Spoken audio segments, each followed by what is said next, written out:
ধারাবাহিকতার অভাবে ভুগছে বাংলাদেশের ব্যাটসম্যানরা। প্রতি ম্যাচেই ফুটে উঠছে তার চিত্র।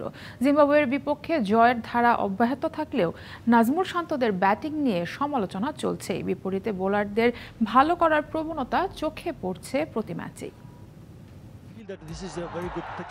বাংলাদেশ জিম্বাবুয়ে চতুর্থ টি-20। স্বাগতিকদের ইনিংস ১১৯ লিগ্যাল ডেলিভারির, ১২টা ৪ আর ৩টা ছক্কা। তাওহিদ হৃদয় আর তানজিম সাকিবের একটা করে বাউন্ডারি বাদে বাকিগুলো দুই ওপেনার তানজিদ তামিম ও সৌম্য সরকারের।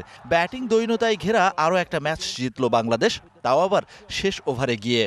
টি-20 জিনিসটাই প্রত্যেক বলেই সিচুয়েশন চেঞ্জ হইতে পারে। সামনে বড় ওয়ার্ল্ড কাপ, সো অনেক টাইপসের প্ল্যান থাকে যে আমরা আজকে এরকম প্ল্যান খেলছি, নেক্সট ডে আরেকটা প্ল্যানে খেলছি, যে কোনটা আমাদের জন্য শ্যুট করে সেটা যে আমরা বড় মেসেজে কাজে দেব।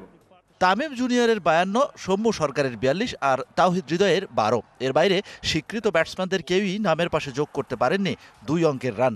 ম্যাচ শেষের প্রতিক্রিয়ায় সেই চিরাচরিত উক্তি, বাকিদের দিনটা ভালো যায়নি।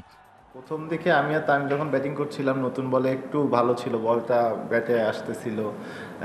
সার্জেন বলটা একটু পুরান হওয়ার পরে একটু ডাবল পেস, একটু আপস অ্যান্ড ডাউন করছিল। সবাই একটু আর্লি যে অ্যাটাকিংয়ে চলে গেছে, যে ওই ফ্লোতেই খেলতে, যে এইটা হয়তো কেউ সবাই মিস্টেক। শরীফুল সাইফুদ্দিনদের বিশ্রামে রেখে তানজিম সাকিব মুস্তাফিজদের নিয়ে সাজানো পেস অ্যাটাক। ফিজ ছিলেন আপ টু দ্য মার্কে। ব্যাটে রান না পেলেও ৪ উইকেট নিয়ে পুষিয়ে দিয়েছেন সাকিব। আর দলে ফিরেই ৩ উইকেট নিয়ে ম্যাচ সেরা মুস্তাফিজ। তাই বোলিংয়ে সন্তুষ্টি থাকলেও ব্যাটিং নিয়েই যত দুশ্চিন্তা। আমেরিকা যেও ৩টা খেলা আছে, তো সেটেল এইটা টিম ম্যানেজমেন্ট দেখছে কিভাবে মানে করা যায়, ওইভাবে অপোনেন্ট কিভাবে কারা আছে, বলার কারা আছে, ওইভাবে হয়তো বা সেট করবে।